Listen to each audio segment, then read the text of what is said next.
tarde a todas e todos. Agradecer aqui essa parceria do mandato do vereador Leonel Brizola, para estarmos aqui num debate público sobre comunicação comunitária e mídia alternativa. Agradecer a todos os que vieram aqui na mesa, pessoas que estão preocupadas, que fazem 1 milhão de coisas, mas que estão aí dispostos a participar desse debate e dizer o seguinte, né? O que nós estamos fazendo aqui, né? Por que esse debate, né? Acho que primeiro de tudo, assim, acima de tudo é a gente se ver, né? A gente se olhar, se conhecer, saber quem está fazendo comunicação comunitária, quem está fazendo mídia alternativa, quem está preocupado com isso, quem são essas pessoas. É a primeira coisa, né? A gente foi questionado por algumas pessoas o que sairia daqui, né? A gente realizou em julho o primeiro congresso latino-americano de comunicação comunitária. Acho que... Oi? Encontro latino-americano de comunicação comunitária, que na realidade foi um preparatório para um congresso que nós vamos estar participando em Quito, agora do dia 19 a 26, que é o 3º congresso latino-americano de cultura viva comunitária. Por ocasião desse evento que foi em Niterói, aliás, frisar isso, né, que Niterói está dando um banho na gente em vários sentidos, né? Cultura em Niterói, né? A prefeitura de Niterói, que obviamente né, não tem o prefeito que a gente tem aqui, infelizmente. Inclusive nessa área de comunicação comunitária e mídia alternativa, porque eles estão com uma lei na Câmara de Vereadores já transitando, né, que em breve pode ser sancionada, e que eles estão instituindo uma porcentagem da verba publicitária da prefeitura para os veículos comunitários. Quer dizer, a gente precisa levar isso para outros lugares, essa ideia fantástica de que Niterói é uma cidade interessante, porque tem realmente muitos veículos comunitários, muitos jornais de bairro e tudo mais, e é importante que essa verba publicitária da prefeitura não fique só na mão dos grandes veículos, né? Então, durante esse encontro que foi lá em Niterói, que vocês participaram, na realidade, acho que quase todo mundo aqui participou, a gente teve uma ideia lá, né? Que é uma coisa que eu quero jogar aqui para vocês, até porque a gente vai estar indo para um congresso latino-americano, para um encontro grande, que a gente pode levar essa proposta que já foi colocada pela Ivana Bent nesse encontro, que foi a gente montar uma associação, quiçá latino-americana, de comunicação comunitária e mídia alternativa. Por que essa importância? A gente está vendo aí, quem é jornalista sabe que, né, nas redações muitas pessoas estão sendo demitidas, são os conhecidos passaralhos, em que centenas de jornalistas pelo país inteiro estão sendo demitidos, e muitos deles, inconformados, obviamente, estão criando veículos de mídia alternativa, de mídia livre, o que eu acho fantástico.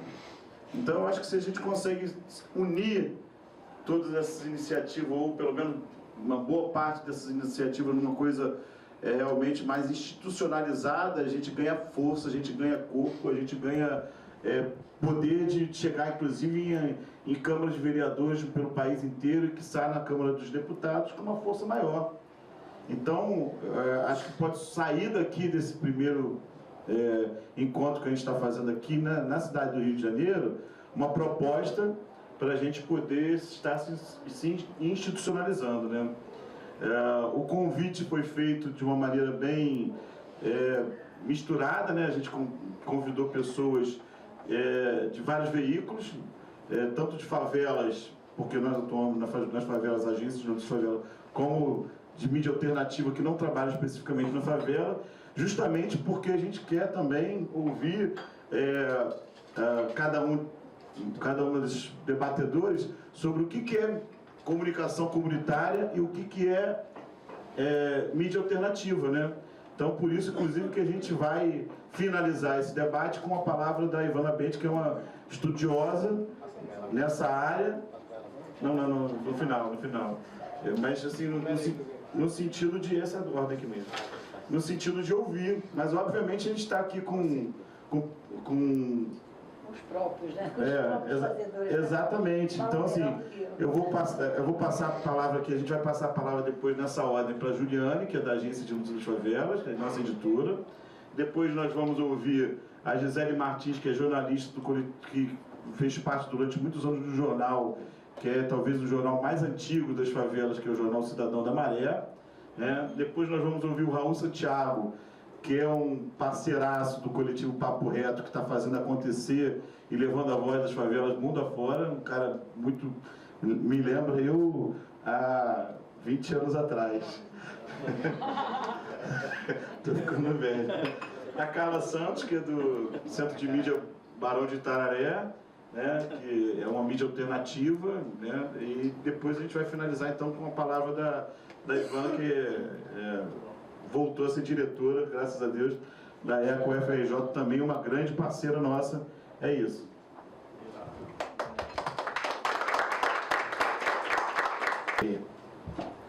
Juliane. Boa noite, gente. Tá verdinho ali? Tá, né? Ele acelera ali. Quanto tempo? Faz tempo. Agora aqui não tem tempo. Ai, meu Deus. Ai, meu Deus. Democracia, o debate é livre. Conclua. Vai ser horrível. Eu não consigo tentar que ela conclua. Diz isso que não tem tempo não, que o pessoal aqui gosta de falar. Exatamente. Cuidado. Pode falar. Bom, eu sou editora da Agência de Notícias das Favelas e do jornal A Voz da Favela desde junho de 2016. E essa ideia isso quando eu estava falando sobre essa questão, por exemplo, da associação, né? Eu acho que é muito importante a gente pensar numa união maior desses coletivos, que são muitos, cada favela, cada comunidade se comunica de uma maneira muito específica. E acho que é importante, por exemplo, a gente pensar em questões do tipo, a gente está falando de pessoas que estão muitas vezes se expondo, né, à própria vida, e não existe nenhum tipo de apoio, né, público, enfim, né, até de suporte de advogado, enfim, a gente consegue resolver essas coisas na amizade, nas pessoas que apoiam, mas não existe nenhum tipo de né, uma comissão, enfim, assim como existe uma comissão de direitos humanos, sei lá, não existe nada desse tipo para os comunicadores, principalmente comunicadores populares, né, que estão lá botando a cara, né, como, às vezes, literalmente lembrei agora, tem um Bota a Cara CDD, né, que é um dos veículos. E então essa união, assim, essa formalização é importante nesse sentido, principalmente.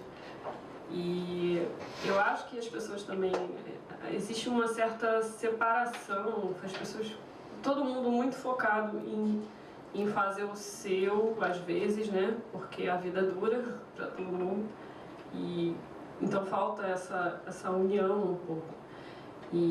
Mas falando especificamente da nossa experiência na Agência de Notícias das Favelas, talvez nós tenhamos não uma postura, mas a nossa linha editorial seja um pouco diferente do que o Raul e do que a Gisele fazem, né? Que eles têm uma questão muito firme dos direitos humanos e da defesa, né? Da denúncia, né? O Raul tá lá 3 vezes por semana tomando dura da polícia, porque... né? E nós, na verdade, temos uma ideia de ter uma coisa mais de exaltação do que a favela tem de positivo, né? De tentar levar para as pessoas que estão na rua, que estão até através dos nossos distribuidores, ter uma ideia do que a favela tem de potência mesmo, né? Então muitas vezes a gente tem alguns debates internos sobre, né, toda hora infelizmente existe um tiroteio na favela, existe um crime, e a gente às vezes vai preferir falar sobre a roda cultural que tem lá, em vez de falar do tiroteio que teve ontem. Então, são questões muito importantes para a gente, né? E até porque, uma vez eu entrevistei o Raul também pro jornal Voz da Favela e ele falou uma coisa que sempre me bate, assim, que as pessoas gostam de ler notícias ruins, né? Às vezes, mesmo sobre o seu território, né? Tem uma morbidez, uma curiosidade, sei lá, e aí você vai... Ele contou o caso lá no Papo Reto, que eles às vezes querem falar de coisas legais e aí tem 5 likes na publicação. E aí, infelizmente, tem uma denúncia de alguma coisa, né, da polícia, sei lá, diz aí, 500 likes, sei lá, né, é uma bomba, né.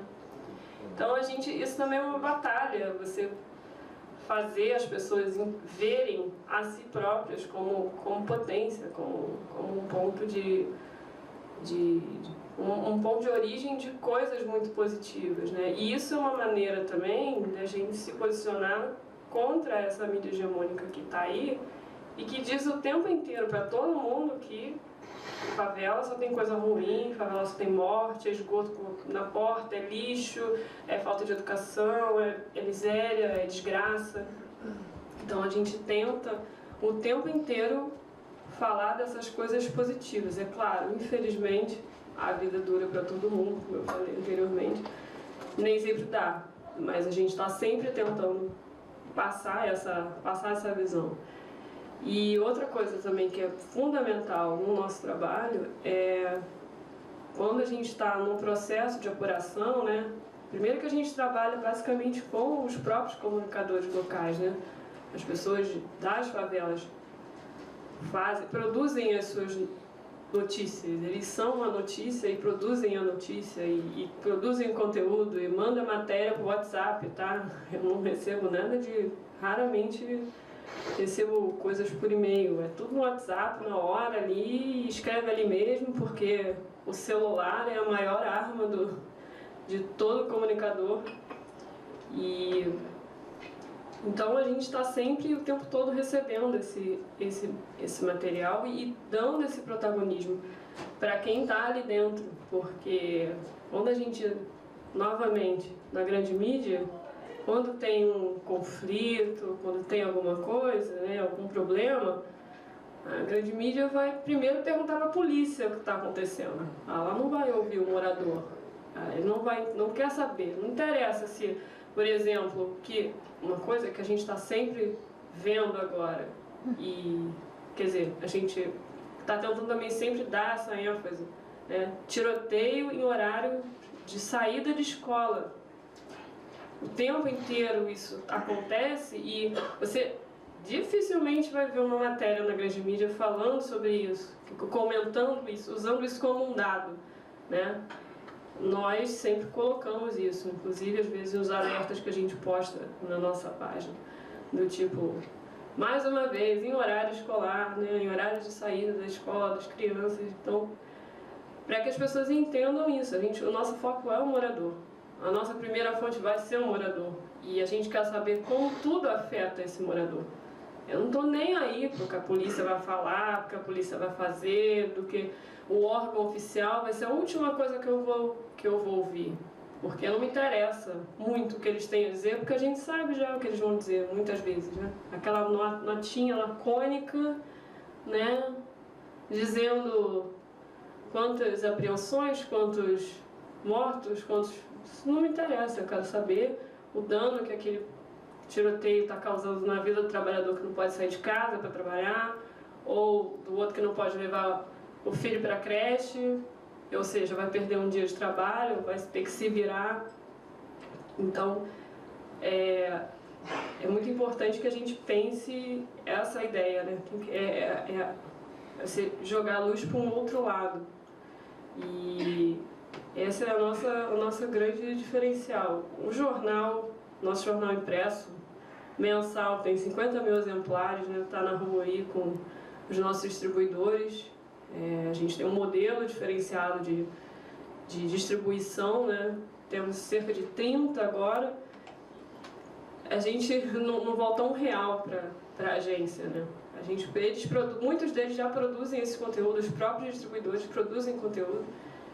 E a maneira que a gente encontrou de não apenas compartilhar a informação, mas também compartilhar, dividir renda, né, com essas pessoas.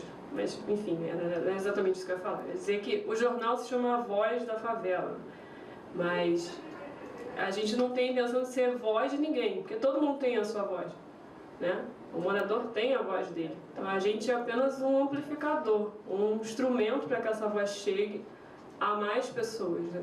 E a gente está tentando todos os meses uma batalha, fechar jornal sem grana, né? Todos nós, é o problema que todos nós aqui convivemos, né? Não existe incentivo, não existe nada, né? Então é sempre uma batalha.